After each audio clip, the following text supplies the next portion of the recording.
Here in Jaffa, a conference is underway to talk about the future of capitalism. It's drawn economists and business people from around the world. Joining me now here in the studio is Andrew Bernstein. He's a writer and a professor, teaches at CUNY and at Pace University. Thanks for joining us, Professor Bernstein. Oh, it's good to be here. Thank you. I know your specialty is Ayn Rand, yes, and the objectivist movement. How popular is that here in Israel? Well, I think it's growing in popularity. There's an objectivist movement here. There's essay contests on Ayn Rand's novel *The Fountainhead* in Israel, but Israel also was founded largely on socialist principles, and so the individual rights orientation of Ayn Rand it's hard to sell that in Israel, but it is slowly growing in this country. The influence of Ayn Rand in the GOP, in the Republican Party, how is that kind of playing out a little bit on this political season? Well, it's really interesting because with somebody like Ted Cruz, for instance, who's running for the Republican nomination, Cruz is Cuban and very Catholic, but at the same time he's a big Ayn Rand fan and talks about objectivism a lot. And you see them side by side. I don't want to oversimplify, but it's almost as if his Ayn Rand influence and his objectivism influence, you see it in the economic issues, individual rights in the marketplace. But regarding social issues, abortion, gay rights, you see the Catholic influence. There's almost a line there, on the two.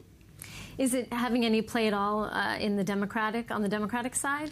No, unfortunately, the Democrats have been dominated by collectivism and socialism for probably 100 years now. They're kind of a watered down version of Marxism. I don't want to accuse them of being Marxists, full Marxists, because the communists murdered like 100 million innocent people. So but the Democrats are kind of watered down Marxists. They're just garden variety socialists. So Ayn Rand has little influence there. But in the Republican Party, there's a mixture of Christianity and objectivism.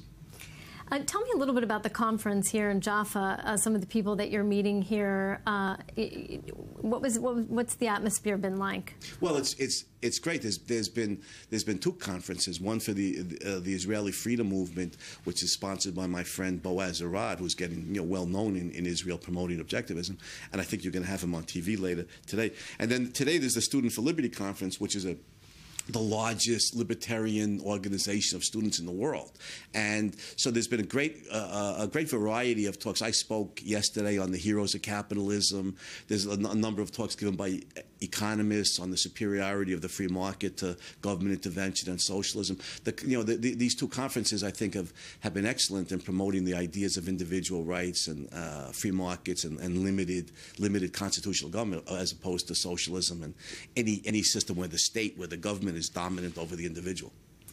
You're teaching in America. Ayn Rand, is she still popular among your students, the next generation? With some, again, Ayn Rand's novels are very philosophical. The Fountainhead and Atlas Shrugged, I think, literarily are the two greatest novels ever written, but they're philosophical. They're really the people who are interested in literature are the ones who will read them. And unfortunately, the American educational system is bad. I mean, it's what we hear in the media is accurate, and so a lot of my students, unfortunately, the college kids, but they don't read well enough to really get the Fountainhead and really understand the Fountainhead and Atlas Shrugged. Nevertheless, there's in any class there's a small group of good students who are very good readers and very intelligent, and yes, and then who are influenced by Ayn Rand. Yes. And thank you so much for joining us, Professor Bernstein. Well, thanks for having me. It's been fun.